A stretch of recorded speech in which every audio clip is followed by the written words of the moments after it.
आज हम आपको भगवान विष्णु के तीसरे अवतार के बारे में बताने जा रहे हैं। उनका तीसरा अवतार वराह अवतार था।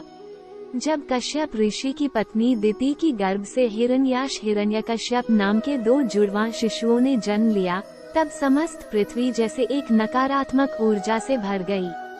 प्रकृति का हर कण जैसे ये दर्शान लगा कि इन 2 दैत्यों के अत्याचार से आगामी दिनों में पृथ्वी बहुत कंपित होगी।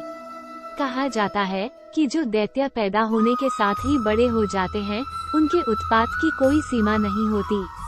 ये 2 जुड़वां भाई भी कुछ इसी प्रकार बड़े हो गए थे। दोनों भाइयों ने मिलकर प्रजापति ब्रह्मा का कठोर तप किया और उनसे किसी भी मानव शरीर से मृत्यु न प्राप्त करने का वरदान मांग लिया।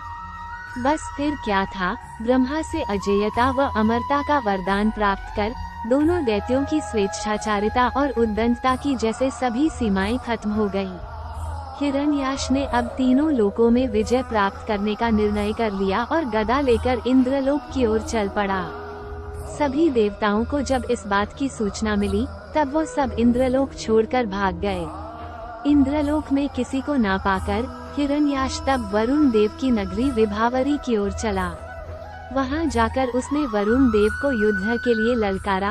वरुण देव अत्यंत क्रोधित हुए, लेकिन उन्होंने उस क्रोध को मन में दबाते हुए हिरण्याक्ष से कहा, आप इतने वीर योद्धा, मुझ में आपसे युद्ध करने की क्षमता कहाँ है? इस संसार में अगर किसी में आपसे युद्ध करने की क्षमता है, तो वो श्री विष्णु हैं। आप उन्हीं के पास जाएं। उद्धरण चिन्ह। वरुण देव की बात सुनकर श्री हरि की खोज में हिरण्याक्ष देवर्षि नारद के पास पहुंचा और तब देवर्षि ने उसे बताया कि श्री हरि अभी अपने वराह रूप में पृथ्वी को रसातल से निकालने के लिए गए हुए हैं। नारद की बात सुन हिरण्याक्ष रसातल पहुंचा तो उसने देखा कि एक वराह अपने दांतों पर पृथ्वी उठा लिए जा रहा है। ऐसा विस्मयकारी दृश्य देखकर हिरण्याक्ष मन ही मन सोचने लगा कि कहीं यह वराह असल में विष्णु तो नहीं। सहसा उसने उस वराह से कहा, अरे जंगली पशु, तू जल में कहां से आ गया है? मूर्ख पशु, तू इस पृथ्वी को कहां लिए जा रहा है?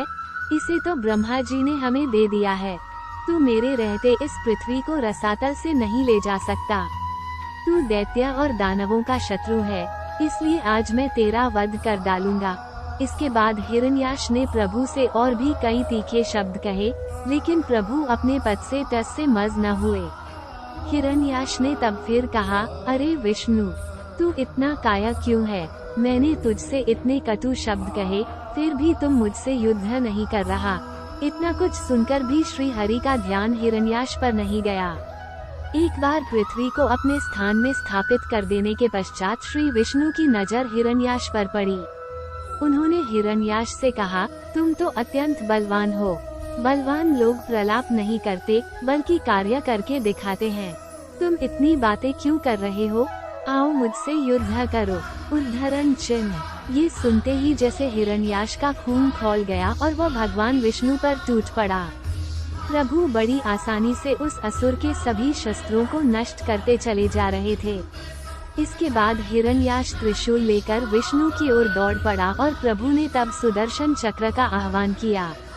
सुदर्शन चक्र के प्रकट होते ही भगवान विष्णु ने उससे हिरण्याक्ष के त्रिशूल के टुकड़े टुकड़े कर दिए और इसके पश्चात उसके कानों पर एक जोरदार थप्पड़ जड़ दिया।